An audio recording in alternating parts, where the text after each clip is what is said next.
Hello दोस्तों, नमस्कार। मैं विनोद कुमार मिश्रा अपने एम्पैथी एक्सप्रेस में आपका स्वागत करता हूं।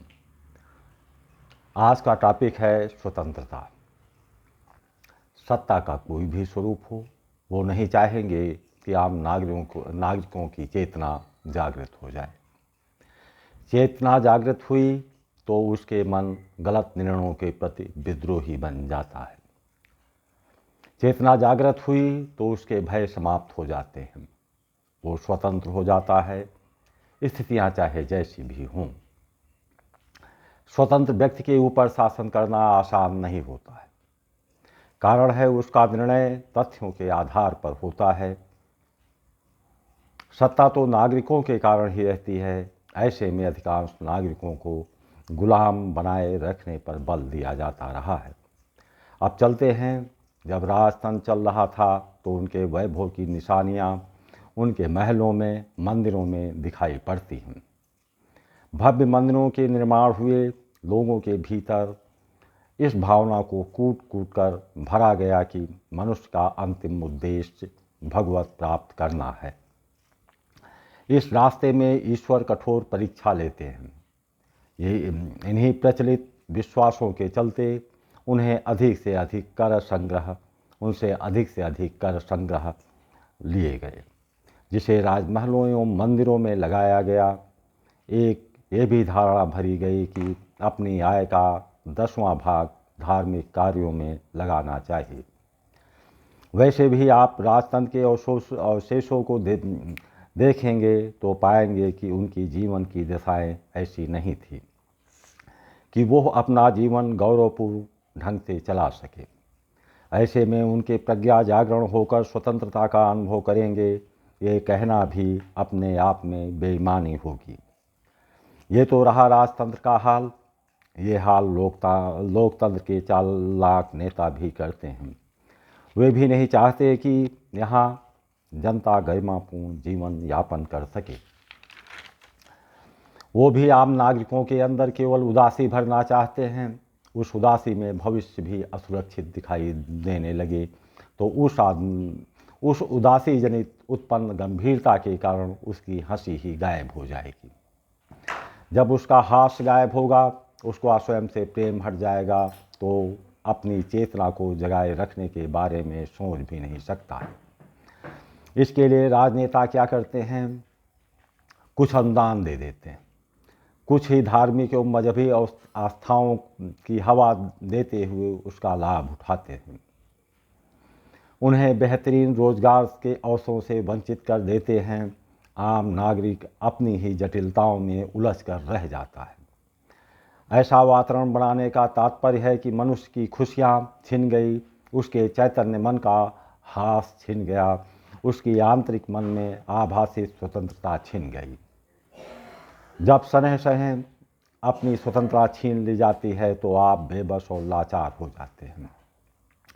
आपके अंदर विद्रोह करने का साहस नहीं रह जाता है। जाने अनजाने आपके पैर गुलामी की दहलीज में पड़ जाते हैं। बेशक जब आप गौरवपूर्ण जीवन जीने की स्थिति में होते हैं तो आप हर्षोल्लास में होते हैं, आप गुरुत्व में होते हैं। गुरुत्व की भावना के कारण आप आंतरिक स्वतंत्रता का अनुभव करते हैं। इसके विपरीत आप अभावों में रहते हैं, भविष्य सुरक्षित पाते हैं तो आप अपने को विरोधी प्रवृत्तियों में पाते हैं। कल तक स्वतंत्रता को हिमायती व्यक्ति के अंदर ये सब व्यर्थ लगने लगता है। अभाव में आप अनुग्रहित होने की लालसा रखने लगते हैं। यही लालसा आपके अंदर दास्ता के बीज रोप दिए गए। यही आपके ऊपर सत्ता करने वाले तो चाहते हैं। यहाँ पर आप ये भूल जाते हैं कि आपका स्वयं के साथ प्रेम करने, आपकी स्वतंत्रता, आपकी चेतना कोई कीड़े मकोड़ों की भांत नहीं होती है जो गरीबी के आने से नष्ट हो जाए।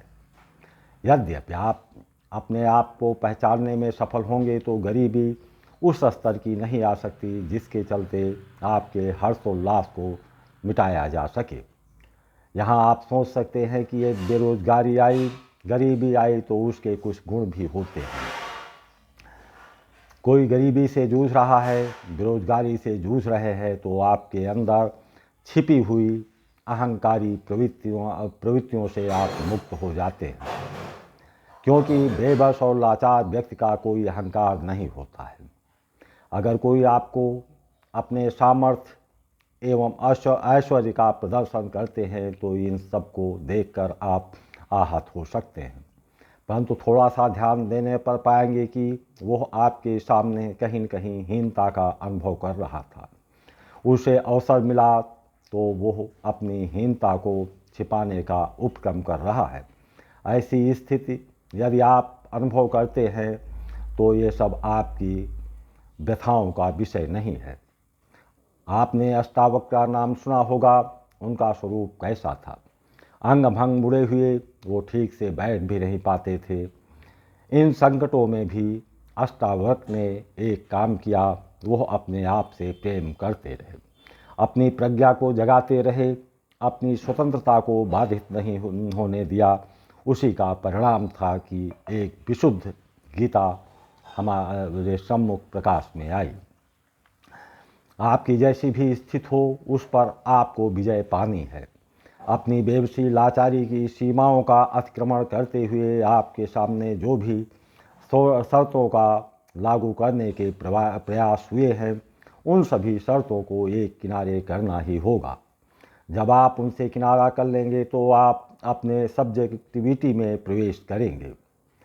आपने अनुभव किया होगा कि राजस्थान का बड़ा भूभाग रेगिस्तान था, लेकिन वो रेगिस्तान लंबे समय तक नहीं चला, क्योंकि वर्षा के बादल जब बिना भेदभाव के बंजर भूमि में बरसे तो प्रकृति ने वहाँ की भूमि को उर्वरा भूमि में परिवर्तित कर दिया। राजस्थान का रेगिस्तान धैर्यपूर्वक ताप सहता रहा।